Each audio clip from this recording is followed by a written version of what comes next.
Hey guys, how's it going? Welcome to the Shrewsbury Biscuit podcast. I'm Alex Whiteley, and this is show number 2 of what we've been doing today. And today we're going to be speaking about all things Darwin's Garden and Shropshire Wildlife Trust. Obviously, Darwin got his influences from a garden in Shrewsbury, and today we're going to be talking about that and the events that are going to be going on with the Darwin Festival. And joining me today from Shropshire Wildlife Trust, John Hughes, and Sharon, who's given a talk on the festival about Darwin's Garden. Thank you very much for joining me, guys. Hello, Alex. Hello. Good morning. No, good afternoon now. Here Good we afternoon. are. Afternoon. Just we got there just in time. Thank you very much for joining me, guys. It's really important that we'd be doing this. And as well, this is us breaking the ice with Shropshire Wildlife Trust. We've been going for a couple of years now, and we haven't worked together yet. So this is a great way to break the ice. So thank you for doing this. And John, we had a great conversation on the phone a few days ago about Shropshire wildlife and how important it is and what you guys do to protect it. Do you want to sort of introduce to people what the Shropshire Wildlife Trust is and what it is you do? Yeah, okay. So we're a charity, and we are one of 45 wildlife trusts throughout the nation. Most of them are sort of focused on a county. So you've got Shropshire and Cheshire and Staffordshire and things like that. So we only tend to work in those counties, but of course wildlife doesn't stay in those counties. So we do cooperate over things, and our role is about conserving wildlife habitat. We are absolutely not a wildlife rescue. We are all about looking after those wild places where wildlife lives and making sure it's able to thrive. And we do that through, we're probably best known for owning nature reserves. So we own places like Earl's Hill, and the Arkle, if you go over towards Telford, and we've got about 40 nature reserves throughout the county. Another very important one in Shrewsbury, which we'll come to shortly. But we also work with community groups. We work with schools, anybody with kids at school. In normal times, our staff have probably gone in and worked with the children, particularly primary age children, and introduced them to the wonderful world of wildlife. It's really important to sort of understand how to care for your environment, isn't it? Especially with the ever-changing strides in technology, industry, things like this that change around us. Yeah, you're absolutely right. It's one of those things. Our job is to try and look after wildlife, but wildlife's everywhere, and we only own a little bit of land, and we can only do a little bit. And so we are always encouraging people to do their bit, whatever that is, whether that's something they can do on their farm, if they're lucky enough to have a farm, in their garden. If they haven't got a garden, they can do something around the house, or they can get involved as volunteers with organisations like ours. Amazing work. Now, on the read up for your event on the Darwin Festival, Sharon, it reads, for many years, Sharon literally lived in Darwin's garden and became fascinated by its history. Can you tell us more about that? Elaborate sort of what's that about? Yes, certainly. Of course I will. I was very fortunate with my husband to spend 13 years living in and restoring, as best we could, the family garden of Charles Darwin, which is situated on the Mount. I think lots of people know and have heard of Charles Darwin, but they automatically assume that everything about him is surrounded at Down House in Kent. But in actual fact, he was born in Shrewsbury and actually at the Mount, and spent most of his formative years there before he went away on the Beagle on that amazing voyage that changed his life and our knowledge of the natural world. So I have a great passion. I don't ever claim to be an expert on Darwin. I wouldn't dream of that. But I do know about that garden. And I've sort of given talks in the past, and John is always managing to persuade me to do just one more. And hence, I'm giving this talk I think next week, talking about the garden itself. I sort of like to think that if Charles Darwin was alive today, he'd be very comfortable with John Hughes. He'd find him a really interesting person. And I think he probably might have been the sort of David Attenborough of our town. He'd be promoting wildlife. He'd be encouraging children to be part of this wonderful world we live in. And I think he'd have been a very good ambassador for the Wildlife Trust. So I think the link between the two of them is really rather special. Beautiful. I'm lacking. Do you not think I'm lacking the beard though? That's the problem. Alex has got a better beard than I have. He needs to work on it a little bit more. Get it nice and long. I did until last week. I had a really big beard, and I got to say, props to Charles Darwin for keeping that big beard, because it's annoying. It's horrible. It's scratchy. It's itchy. It's just So I was just like, I couldn't take it anymore. It was gone. One year for the Darwin Festival. Gosh, I can't remember when it was. It must have been about 6 or 7 years ago. We got people to make knitted beards. I remember we've got that. Photos. Yeah. And we've got photos of kids wearing knitted beards, Darwin beards, and I think even the park run that takes place in the quarry, we had a load of people wearing knitted beards on the park run. I think the only problem with that image of Charles Darwin is that you see him as an old man. Mm-hmm. And the wonderful thing about living in Shrewsbury and that amazing garden is the fact that that was where he was a little boy. And part of being a child in that garden influenced him so strongly, I think. I mean, he had the most amazing family background. DNA is everything. And his father was a local doctor. Yeah. His father was Erasmus Darwin from Lichfield. And he was the guy you didn't want to be at school with because he was just brilliant at everything. He was a real polymath. You know, he did everything right.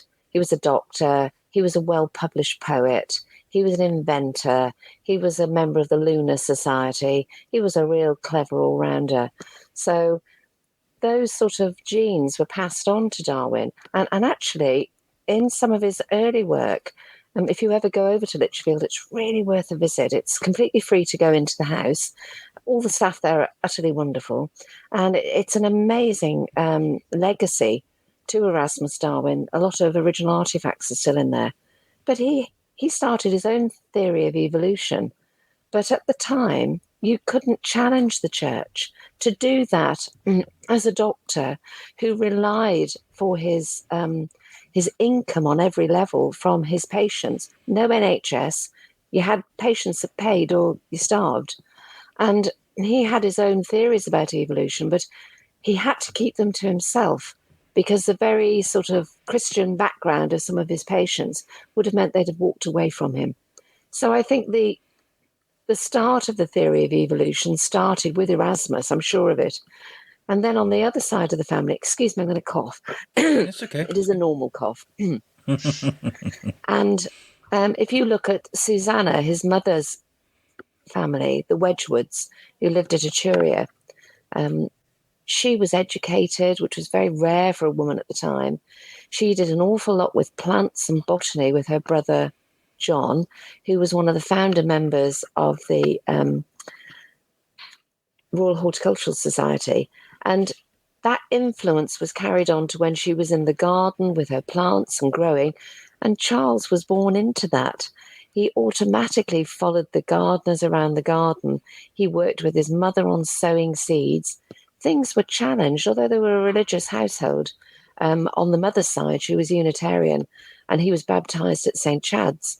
The family were challenging. I've got a lovely bit. I'll have to read it off here because I can't remember it all. I think sometimes we forget that Charles was actually quite a naughty little boy. He often bunked off school. I'm sure if we read his report, it would say, could try harder, often goes off into daydreams and spends too long looking outside the window and should apply himself to his Latin. But there's a lovely bit he wrote, and it goes as this. Sometimes I stole fruit for the sake of eating it, and one of my schemes was ingenious. The kitchen garden was generally kept locked in the evening and was surrounded by a high wall. But by the aid of a neighbouring trees, I could easily get onto the coping stone. I then fixed a long stick into the hole at the bottom of a rather large flower pot, and by dragging this upwards, pulled off all the peaches and plums which fell into the pot, and thus the the prizes were secured. So he wasn't that daft, was he? So this Very dreamy clever. little boy who was living in this very wealthy household had opportunities beyond belief to be able to pursue his naturalistic instincts that align with the Wildlife Trust so well. And then, of course, to be able to go on the Beagle and thus start a chain of events would make him one of the most famous men in our country and in the world. When we lived at the garden at the Mount, we owned all the wood and all of the thinking path, the only original bit of the thinking path that was left, and part of the sort of main garden on the front. And we'd often just go out of the front door and we find people just walking around from all over the world, Brazil, Indonesia, everything, but an awful lot of people from India. And I don't do a very good impersonation of an Indian voice, so my sincere apologies. But I remember asking one gentleman why he was there, and he said, well, Darwin is very, very, very, very big in India. Very, very big. And that sort of summed it up. It's crazy to think that this garden was almost responsible for an evolution that spread across the whole world and still is today. You know, that garden was, partly responsible for changing the world. And you talked about his DNA and his family around him as well. That's fascinating to think about. It's really important to sort of keep that restored. So well done for your work and keeping sort of revitalizing that garden to what it was back then. What does the garden look like today? Do you know? Well, we've moved on. It was an awful lot to sort of keep on top of, but the house was purchased by two delightful people, both very keen gardeners, and to my knowledge, it probably looks better than when I had it. We did all the back-breaking work because it was in such a mess. The rear of the garden, which overlooked the river, was the base of the vinery, which is where they grew grapes and stored precious sort of heat-sensitive plants. And it's interesting that it was built for Susanna by Robert, her husband. She had just brought in the most enormous dowry into the marriage, probably about, I think, John, didn't we say about £2.3 million in today's money? Something like that, yes. She liked grapes, so of course, what do you do when your wife brings in that sort of money? Well, you build her a vinery and grow the grapes. When your dad is Josiah Wedgwood knocking out pots by the million, he wasn't short of a bob or two, was he? No, he wasn't. And Susanna was his favourite, his first daughter, and was always thought to be his favourite. So he endowed her very, very well. But the most important thing was he also taught her. He taught her about chemistry and his own process. She learnt French. She was fluent in French. She had a lot of her father's sort of orders from France. And also she was a free thinker. And I think they encouraged that tremendously. And that, I think, was passed on to Charles. And I don't know if you know, please stop me from going on. I feel as though I'm talking and John isn't getting a word in edgeways. This is beautiful. I love it.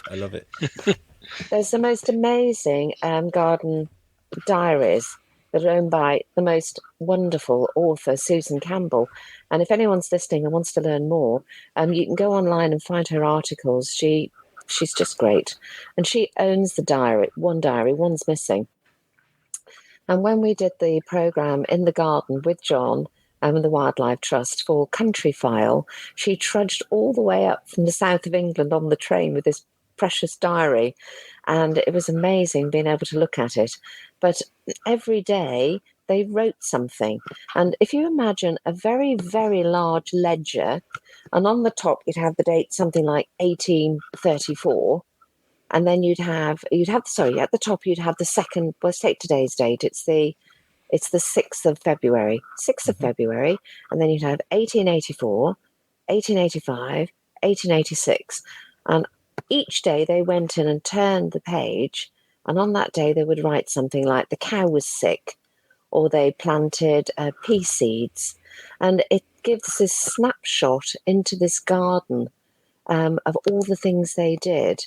But more importantly, it shows the process of recording information that Charles grew up with. And of course, that's exactly what he did on the Beagle. He recorded everything as meticulously as they did in the garden diaries.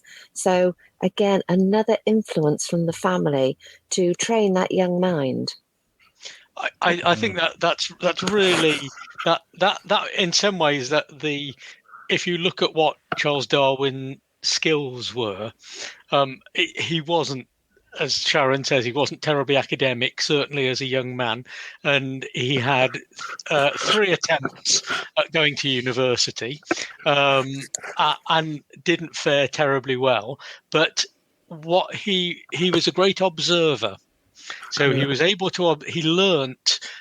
In the garden around Shrewsbury, he learnt to observe things. He got fascinated by the natural world, and he just bothered to look. And I think that that's something that we can relate to at the moment, because we're not able to go out and go up at those wonderful places that, you know, they're far flung places. We've got to take our pleasures far more locally, and going out locally, and several people have said this to me, I've seen things I've never noticed before. So people are going out and they're observing, and that's what Charles did. He looked at things, he looked very closely, and then he recorded them, but he then put structure to it. And I think if anything was his great skill, it was observing, recording, and then working out how everything fitted together. And the classic example of that is when he was at the Galapagos. He was looking at the finches that lived on the different islands and the shapes of their beaks, and he recorded this. And it wasn't on the beagle, but later when he came back and mulled over this, he was able to realize that in effect you started off with one bird, and it had evolved to fill whatever the niche was on that particular island, whether its beak was for eating insects, or it was for eating seeds, or it was for getting into flowers. They'd evolved, and he worked that out, and that was his real skill, that observation. And I like that so much, because it's something anybody can do. You don't have to be super intelligent just to stop and look and think and order things. And that takes us very nice. Oh, sorry, Alex. No, please carry on, Sharon. Please. And that takes us very nicely into the thinking path, because the only remaining portion of the thinking path is at the bottom of the back garden at Darwin Gardens. And I didn't really know what it was when we moved there. It was only when a gentleman turned up from English Heritage and explained to us, and it was amazing to think that it was still there. And it's quite well documented that Robert took the boys, not the girls, just the boys. He took the boys on a daily walk, and the walk went out of the rear of the house, often through the window. They didn't use the door very much, that you can actually see a step at the window. If you can go around the back of the Mount House, you can see it there. And they would go out, and then they'd do this walk along the rear of the house, and then down into the wooded area where the upper and lower levels meet. They'd walk round, down to the bottom of the flower garden, up, through and back to the house. But they didn't talk on this walk. The idea was that they thought about what they were going to do that day, and that lovely term, think about the consequences of their actions. And I really love that. And of course, when Darwin moved to Kent with his wife Emma, he replicated this walk. And for years, nobody quite understood why it was called the sand walk.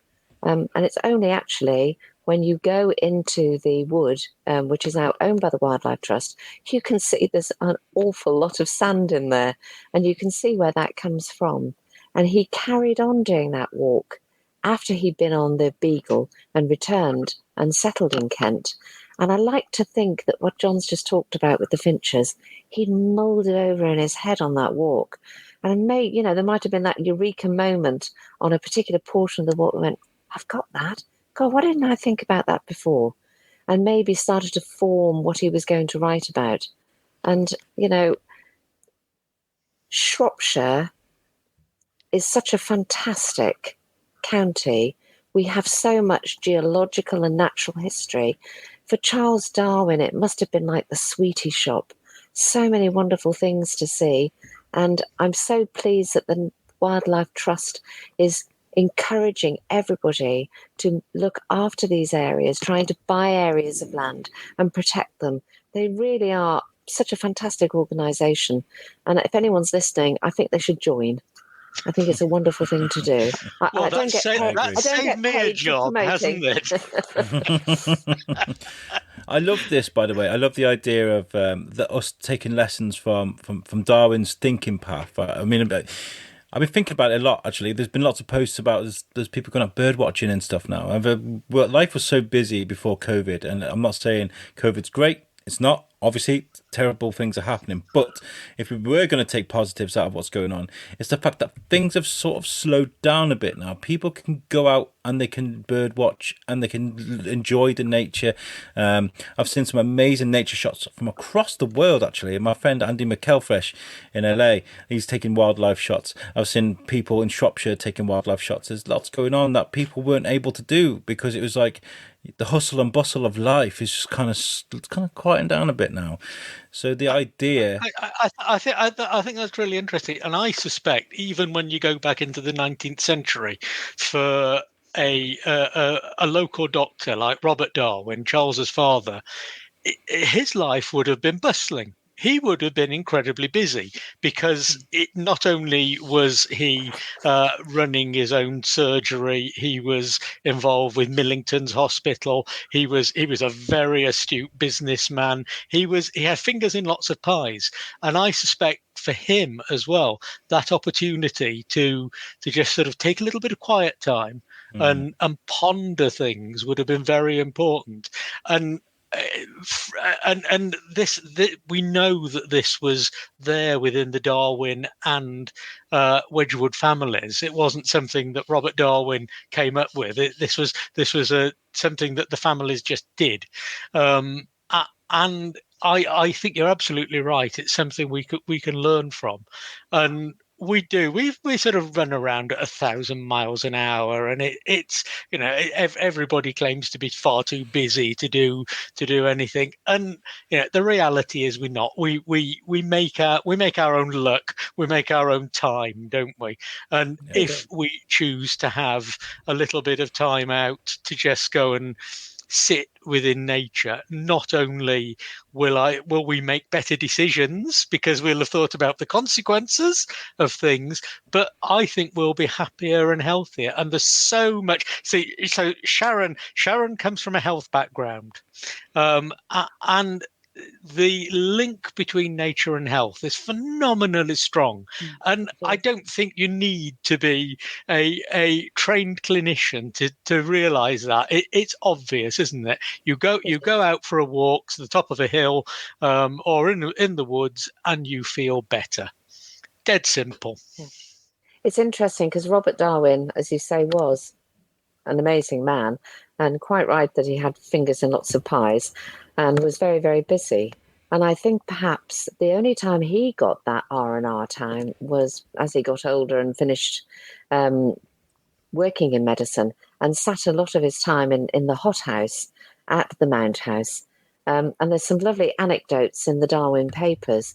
It talks about when Charles sends him a banana tree while he's away at the Galapagos to plant in the hothouse. So I imagine him in this lovely sort of wicker chair, all padded up with cushions, with the butler coming in with his cup of tea. And he plants this, or he gets a gardener to plant this banana tree. And in the correspondence back to Charles, there's a lovely bit, and it says, he's named it Don Carlos, which obviously is Charles in Spanish, in honour of you. And he sits underneath it and thinks of you in a similar clime. And I really love that. The thought that my son is probably sitting under a banana tree, and I'm going to sit under a banana tree as well. And then they planted two enormous palm trees, and they grew all the way up to the roof, and it was pretty tall. So they must have been quite vigorous growers, I think, or pretty hardy when they arrived. But I think that might have been the only time that he had to sit back and think of nature. And he'd been quite an aloof father in some ways, but the letters that you see are quite loving and rich with thoughts and observations about the garden and what was happening. Charles said he couldn't wait to get home. He said wherever he'd been in the world, he just wanted to be back in Shrewsbury in that garden because nowhere else was like it anywhere. And that was rather lovely. there's distinctly an element of absence making the heart grow fonder, I think, isn't there? I think so. Because certainly Robert thought Charles was a bit of a waster, didn't he? There's some He did. Never lovely going to amount to anything. yeah. The only thing Yeah. he was interested in was dogs and shooting and hunting. I think the quote is Yeah. something like that. So he liked playing around. But clearly, once he was a few thousand miles away, it was a little bit different. I think I think once he got on the Beagle and it became, well, it took a long time for information to ferret back. It's not like we've got this device today and he could show you all the fossils as he was going along, or not fossils, sorry, plants and everything as he was going along. I think he did realise that he did have a talent and did become quite proud of him. But I think initially, where he'd failed at medicine, apparently only saw 2 operations, said he was never going to watch anything like that again. I think he saw an arm being amputated. That was it for him. Didn't think much of theology, really thought that was dreadful. And of course, the other thing was law, but his brother had done law, so there was no point in that. So he was a lost soul, really. But along the way, he found his niche, and let's face it, he didn't make a bad job of it, did he? No. Right, we've got time to talk about the Darwin Festival as well. This is all amazing, by the way. I love reflecting on stuff like this because, like I said, we can all learn from it, and it's amazing to learn about our heritage and our history when it comes to Darwin. I mean, like, one of the best things I love to do when we would record at the parade where our studio is, which of course Robert Darwin, his heavy links there, is stand on that back car park and just look over the view at the English Bridge and that beautiful view at the back of the parade there, and just think. Just like, I've got this incredibly stressful interview I've got to do. I've got to be on the ball. Let's just disappear for a second and just stare at this view for a bit. That's what I used to love to do, and it's important to do that, I think. The Darwin Festival is obviously upon us next week. How important is it to be part of this festival for you, John, and Wildlife Trust? Well, we've been part of it since it started, really, and it all sort of harks back to good old John King, who got the thing going just before the bicentenary, and right from day one we got involved because it's all about the stuff that we're interested in, and you can, as an organisation that's all about nature conservation, you can trace our roots straight back to Charles Darwin. So we've obviously got to be involved, and John ran the festival for a few years, and then we took on the mantle of running the festival for a while, and the bid came along and took it on. But we were always really interested in, and it's exactly as Sharon says, it's not the old man with the beard, it's the young inquisitive young man that we were really interested in. That's sort of what we own. That's what Shrewsbury owns. We don't all own the old bloke with the beard who sits on that statue outside the library. We actually own the young man, the one who was forming his ideas. And we took that, and we always wanted to use that to say, come on, kids, let's go and have a look, see if this is going to just get your enthusiasm going. You too. Doesn't matter, you don't have to be terribly intellectual. You don't have to be very good at school subjects. You can be a Darwin if you get passionate about something. And I think it was as we've seen, it was this passion, this structure to the way he worked that caused him to be the great man that he was. And anybody can do that. And our aim has always been to find Shrewsbury's next Charles Darwin. And I do believe it's out there as well. I mean, like, I talk about it on the show an awful lot. Is I believe there's something in the river. There's something there. There's something in the Severn that just creates innovation, and we see it all around us. Especially, I mean, we've seen lots of it during this pandemic. Is people come up with these amazing ideas. The whole world is evolving around us, and that's not the correct term. It's not at all. But technology is evolving, business is evolving, and the people are coming up with amazing ideas. And I can't help but think it's something geographical about that. It's something nice to think about, I think. If it's anything, I think it is this business of Shropshire it's a little bit slower. And I'm not from Shropshire originally. I came here in the 1980s, and with a view to staying 2 or 3 years. And blow me, I'm still blinking here.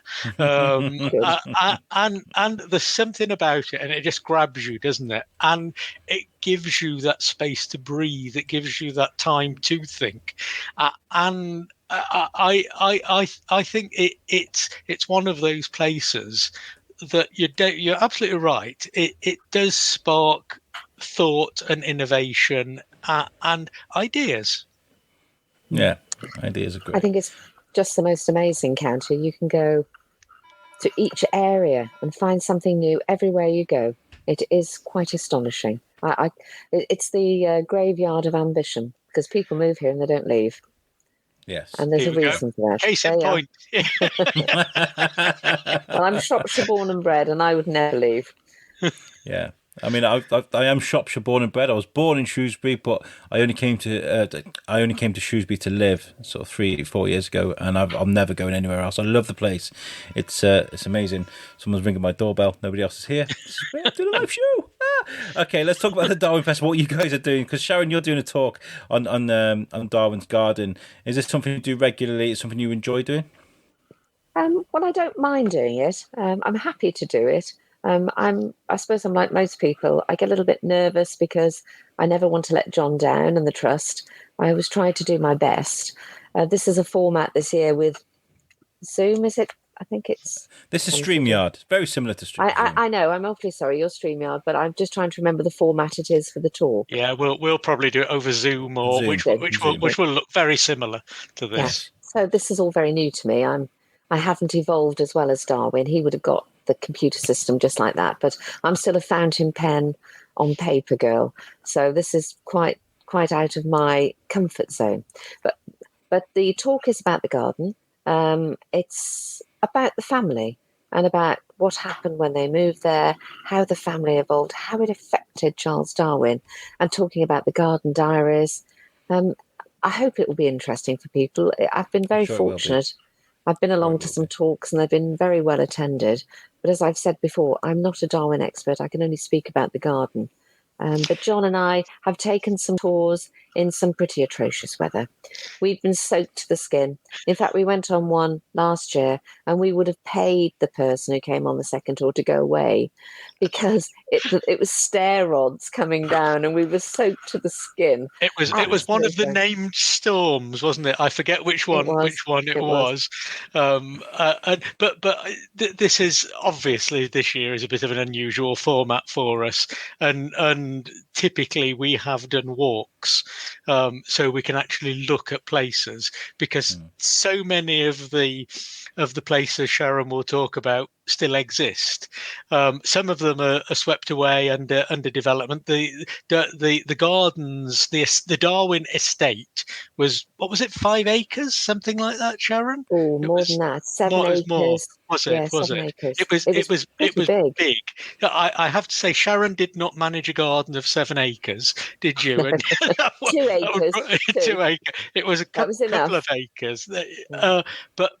But actually, to go out and see the remnants of some of these places that were there, and they are very clearly places that Charles Darwin would have played, would have worked. The outbuildings in particular.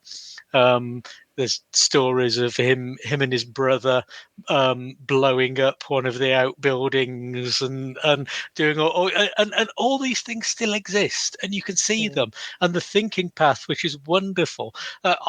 It gives me such a buzz to go and stand on this path where I know full well young Charles would have walked and would have stood, and there's an ice house in the land we acquired off Sharon, and I am fairly certain that would have been such a point along the track that he would have stopped there. And I always like to stop there and just think, I'm in the footsteps of Charles Darwin here. Yeah, it's No, quite that's amazing, special. isn't it? I think, lovely. I don't know if you remember, there was a gentleman who used to work for the council called Peter Boyd, and he was really very knowledgeable, Scottish roses and Darwin. And he put a proposal forward to the council, must have been in about 2000, 2001, when my husband and I bought the property. And he suggested that the council bought the house. And I think they missed such an opportunity. They'd have owned the front garden, the wood, the terrace, the thinking path. I mean, what? And if they could acquire the mount, imagine combining it all together. What an amazing tourist attraction that would have made. I don't think the people who bought it off us are prepared to sell it, but I suppose they might. But it's really, I thought it was. As I say, I moved to Shropshire in the 1980s, middle of the 1980s, and I never realised for ages and ages that Charles Darwin was born in Shrewsbury, and it took us. I think it was about 2006, 7, and after lots and lots of hard work by John King, that finally we got signs around the town that said birthplace of Charles Darwin. The only thing we ever had was a shopping centre, and we know how much Charles Darwin loved going out shopping, don't we? His favourite pastime. But yeah, to have somebody who is of such international renown and not celebrate that is criminal, really. And I really do take my hat off to John King and all the hard work that he put in to get the festival up and running. John King is going to be on our show. Our house. Sorry? I was going to say John King is coming on our show next. He's going to be on our show next one. Excellent. Yes, he is. Well, tell him he's a good fellow. He knows that. He knows, I think, that. I must admit, he came out to our house and we couldn't get rid of him. It was in the nicest possible way. He got so excited about Darwin because the previous owners hadn't allowed him into the garden.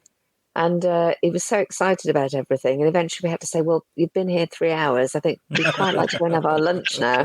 So on our first morning there, we were sitting there in our gym jams and a bus came up the drive full of Japanese tourists who got out and came up to the window with cameras.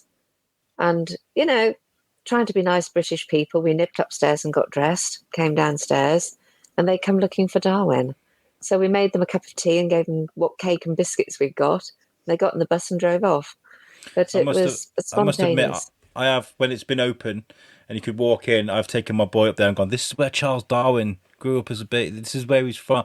And, just trying to instill that sort of inspiration into him. He was 5 at the time, doesn't understand, but, you could try. We only opened it 3 or 4 times, I think, but it was just so popular. It was just wonderful. It is, but it's but part of the problem is we have this absolute wealth of you can only call them geniuses, Victorian geniuses, I think, and it's astonishing how many amazing people Britain produced in the Victorian era, and I think because of that, Darwin is just one of them. And certainly, I think Sharon's experience is really interesting. How much people from other countries revere Darwin, and we said some bloke on used to be some bloke on a £10 note with a beard. Not quite sure what he did, but he absolutely changed the face of society. Absolutely. And I think as long as the Wildlife Trust is involved in the Darwin Festival, I feel quite sure that we will carry on promoting him in a very positive manner. And I think the Wildlife Trust needs, a bit of applause for that. I think they've done a really good job.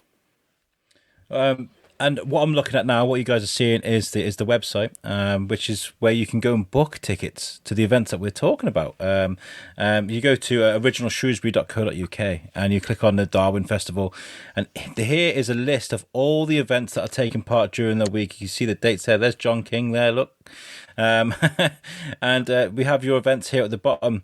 So we have the Future of Shropshire, a free question time event for 11 to 24. So that's great that you get people's mind working. I like that.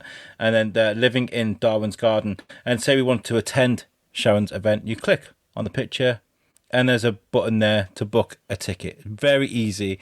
And it's also international, universal, whatever you want to say. Anyone can access this. So that's the best thing about this Darwin Festival this year, is everything is accessible for people all around the world. So if you want to watch this, if you want to get part in it and take part in it, enjoy any of these lectures, it's available to anyone, no matter where you are in the world. So that's beautiful. I love that. And then when things are back to normal, visit Shrewsbury. Simple as that. Come to see us. You will not be absolutely. disappointed. Absolutely. Well, you guys have been amazing guests. I've really enjoyed this, and this is exactly what I wanted from this show. Just a nice chinwag, a talk about what inspires us about Darwin and what we love. And Sharon, I would love to invite you back on the biscuit when it's not live, when we can just relax with a cup of tea and have a real long natter about your history and what you love about John Darwin's garden, because I feel like we've covered about 15% of it today. So I'd love about 5. five. There we go. I've got pages of research I've done and on the garden, and it's trying to fit it in with the talk. I think it's going to be about an hour, John, isn't it? Something like an hour, and an hour goes very quickly. But as long as I don't bore people to death, I'll be happy. No, but this is the thing, isn't it? You're only going to go to this lecture if you really want to go to it. So people that are going to attend are going to really enjoy what they're going to hear. So I have no doubts that people are going to enjoy it. Sharon is far more expert than she lets on. She'll give a fantastic talk. I recommend it to everybody. I'm sure it'll be amazing. Thank you, John. It's because I'm free. Everyone's free at the moment, aren't they? Absolutely. Where are you going then? Why can't you be available? What are you doing? It's crazy. When somebody rings up at the moment and says, "Can I come on Thursday?" So I'll just go and check the diary, going, "Oh, there's a Waitrose delivery. That's great. I've got something on that day." Unless you're like me and you agree to do something and then completely forget, like I did the other day with you. We won't talk about that, though. We'll let that we won't pass. talk about that. I felt so bad about it. John, would you like to tell people where they can get in touch with the Wildlife Trust and how they can get involved? Yeah, so just search for Shropshire Wildlife Trust, and you'll find our website and all the information you could want about wonderful places to visit, how to get involved, what we're up to, and most importantly, how to join us as a member. Beautiful. Fantastic. I would like to tell people about our website as well before we go. And our website is the shrewsburybiscuitpodcast.co.uk. That's powered by our friends at Web Orchard. If you do need a website, make sure you check out Web Orchard. They're amazing. Thank you so much to everybody for watching today and my amazing guests. You guys have been fantastic. I've really enjoyed talking to you. And make sure you guys check out the Darwin Festival. It's amazing. And you will learn something and you'll enjoy it. Thank you very much, guys, for joining us. Okay, bye-bye. Our pleasure. Catch you guys next. Bye-bye, everybody. Bye.